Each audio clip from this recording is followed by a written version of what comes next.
आगे बढ़ते हुए बात जम्मू कश्मीर की कर लेते हैं, जहां पर उपराज्यपाल मनोज सिन्हा आज कुपवाड़ा दौरे पर रहे। यहां पर उन्होंने आतंकवाद पीड़ित परिवारों के साथ मुलाकात की है और इस दौरान उपराज्यपाल ने कहा है कि आतंक पीड़ितों को पूरी सुरक्षा दी जाएगी। प्रभावित परिवारों के लिए सरकारी नौकरी का भी ऐलान किया गया है। उपराज्यपाल ने साफ शब्दों में कह दिया है कि आतंकवादियों को बख्शा नहीं जाएगा। आतंकवाद के खिलाफ एक्शन जारी रहेगा।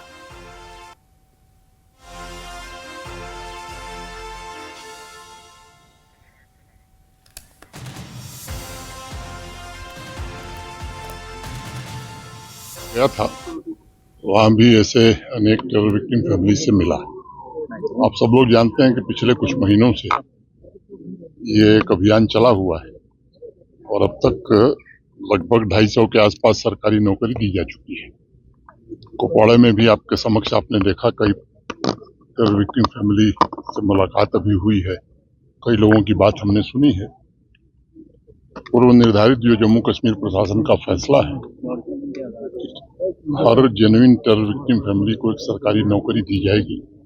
जिनका शेष रह गया है वो चुनाव बाद उन्हें भी अपॉइंटमेंट लेटर जारी कर दिया जाएगा। जिनके केस नहीं दर्ज हुए हैं वो केस भी दर्ज होगी और इन्वेस्टिगेशन भी होगा। अगर आतंकवादियों ने उनकी प्रॉपर्टी कब्जा कर ली है तो वो भी प्रशासन मुक्त करा करके उन परिजनों को सुपुर्द करेगा। टेरर विक्टिम फैमिली में कोई सेल्फ एम्प्लॉयमेंट के लिए अगर आगे आएगा तो एडमिनिस्ट्रेशन उससे फाइनेंशियल हेल्प और हैंड होल्डिंग करके सेल्फ एम्प्लॉयमेंट का भी इंतजाम करेगा। एक और फैसला हम लोगों ने किया है कि जिनके पास अपनी जमीन होगी, अगर घर नहीं है तो एक सामाजिक संस्था है जिसने भरोसा दिया है कि इनको घर बना के देंगे। ये मुकम्मल तौर पर ये फैसले हैं। यहाँ की कहानी बड़ी दर्दनाक रही है और मैं समझता हूँ कि इनको जल्दी से जल्दी न्याय मिले, ये हमारी सर्वोच्च प्राथमिकता है। साहब, आपने कहा कसूरवारों को बख्शा नहीं जाएगा, तो मैंने बता दिया आपको। आज से मैं नहीं कह रहा हूँ, मैं बहुत दिन से कह रहा हूँ कि बेकसूर को छेड़ो मत और गुनहगार को छोड़ो मत। मैं समझता हूँ कि बेकसूर आदमी को परेशान नहीं करना चाहिए और गुनहगार है तो बचना भी नहीं चाहिए। ये न्याय का सबसे अच्छा। प्रशासन के वरिष्ठ अधिकारियों के साथ बैठ करके कैसे इसको आगे ले जाना है इसका फैसला हुआ और अब तक 247 लोगों को अपॉइंटमेंट लेटर दिए जा चुके हैं।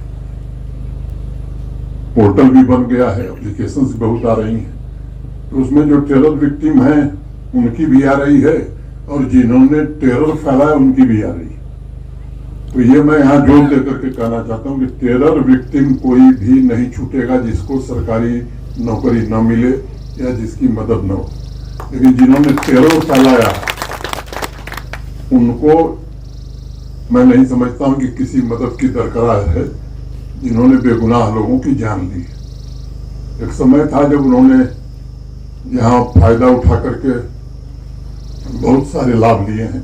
मैं समझता हूँ वो समय नहीं है। मैं डीसी कुपवाड़ा और एसएसपी कुपवाड़ा, अभी एक नौजवान यहाँ खड़ा हुआ, उसने कहा कि उसे अपॉइंटमेंट लेटर मिल गया है।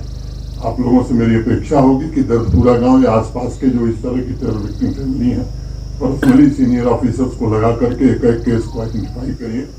पोर्टल पर अगर इन्होंने एप्लीकेशन दी है, नहीं दी है, तो हो सकता है किसी को मालूम ना हो, तो अपने कुछ जूनियर अफसरों को लगा करके इनसे एप्लीकेशन लीजिए